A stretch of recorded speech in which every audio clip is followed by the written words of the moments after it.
Medigadda Lakshmi barrage లో మరోసారి పరీక్షలు నిర్వహిస్తున్నారు శాస్త్రవేత్తలు. పూణే సెంట్రల్ వాటర్ రీసెర్చ్ నిపుణులు గోదావరి ప్రవాహ వేగాన్ని తెలుసుకునేందుకు బోట్లలో అధునాతన పరికరాల సాయంతో టెస్టులు చేస్తున్నారు. నేషనల్ డ్యామ్ సేఫ్టీ అథారిటీస్ ఆధ్వర్యంలో సాగుతున్న ఈ పరీక్షలకు సంబంధించిన మరింత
గత ఏడాది అక్టోబర్ నెలలో కుంగిపోయిన మేడిగడ్డ బ్యారేజీ ఇప్పటికీ కూడా వార్తల్లో నిలుస్తుంది. ప్రస్తుతం మేడిగడ్డ బ్యారేజ్ వద్ద బ్యారేజ్ కుంగడానికి గల కారణాలేంటి, ప్రవాహ వేగాన్ని అంచనా వేసేందుకు ఏడీసీపీ పరీక్ష అనేది జరుగుతూ ఉంది.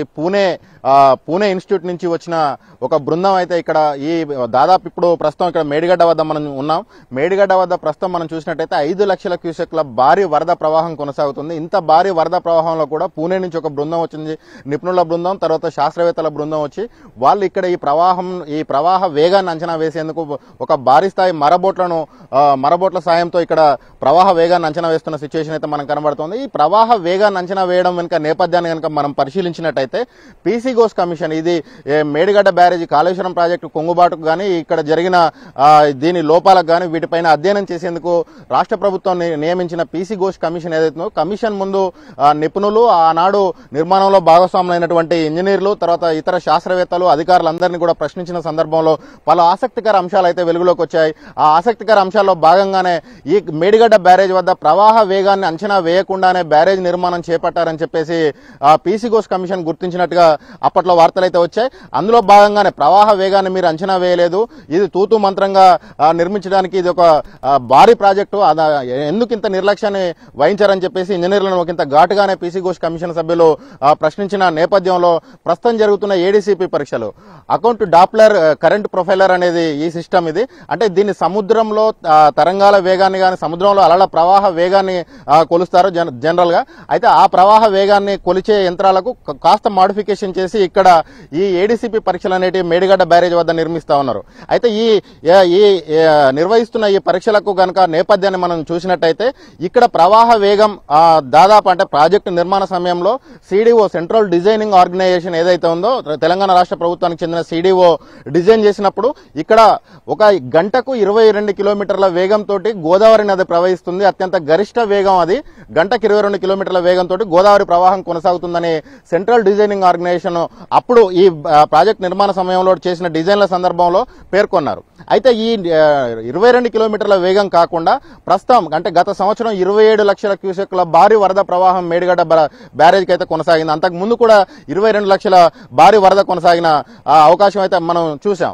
అయితే ఈ సంవత్సరం కూడా దాదాపు 12 లక్షల వరకు అంటే 11,80,000 క్యూసెక్ల వరకు కూడా ఈ సంవత్సరం వరద వెళ్ళింది. ఇప్పుడు ప్రస్తుతం 5 లక్షల క్యూసెక్ల వరద వెళ్తుంది. ఈ వరద వెళుతున్న సమయంలోనే ఇక్కడ ప్రవాహ వేగం ఎంత ఉంది, ఈ ప్రవాహ వేగానికి అనుగుణంగానే బ్యారేజ్ పియర్స్ నిర్మాణం జరిగిందా, ఈ బ్యారేజ్ అనేది ఒక సున్నితమైన ఇసుక పైన నిర్మిస్తారు, దాని పునాదులు అనేటి ఇసుక పైన ఉంటాయి, అత్యంత సున్నితమైనది బ్యారేజ్ నిర్మాణం అనేది. ఈ నిర్మాణం నిర్మించే సమయంలో ప్రవాహ వేగాన్ని అంచనా గనక వేయకపోతే పియర్స్ కింద ఉన్న ఇసుక కొట్టుకపోయే అవకాశం ఉంది అని చెప్పేసి ఆ నిపుణులు అఫిడవిట్లలో పేర్కొని పీసీ ఘోష్ కమిషన్ కు చెప్పిన నేపథ్యంలో ఆనాడు నిర్మాణంలో భాగస్వామ్యమైనటువంటి ఇంజనీర్లను గానీ అధికారులను గానీ పీసీ ఘోష్ కమిషన్ ప్రశ్నించడంతో పాటుగా వాస్తవాలను ఏంటి అసలు ఆ రిటైర్డ్ ఇంజనీర్లు చెప్పిన దాంట్లో వాస్తవం ఉందా లేదా అని తెలుసుకునేందుకు కమిషన్ రాష్ట్ర ప్రభుత్వాన్ని ఆదేశించింది. రాష్ట్ర ప్రభుత్వం ఎన్డీఎస్సీని కోరింది. నేషనల్ డ్యామ్ సేఫ్టీ అథారిటీ ఈ ఈ ఏడీసీపీ పరీక్షలకు నిర్వహించమని పూణే ఇన్స్టిట్యూట్ ను కోరడం జరిగింది. ఆ కోరిన నేపథ్యంలోనే ఇక్కడ ఏడీసీపీ పరీక్షలు అనేవి జరుగుతూ ఉన్నాయి.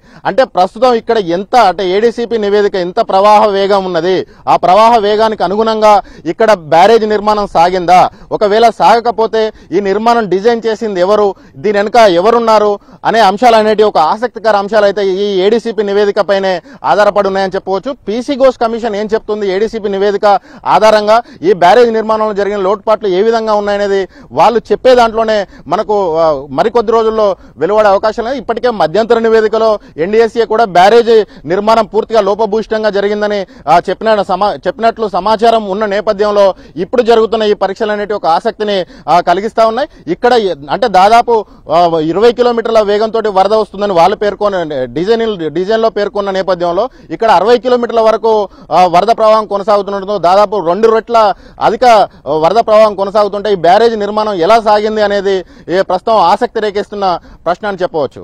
కెమెరా పర్సన్ సంపత్తో కలిసి మేడిగడ్డ నుంచి భాస్కర్, ఎన్టీవీ.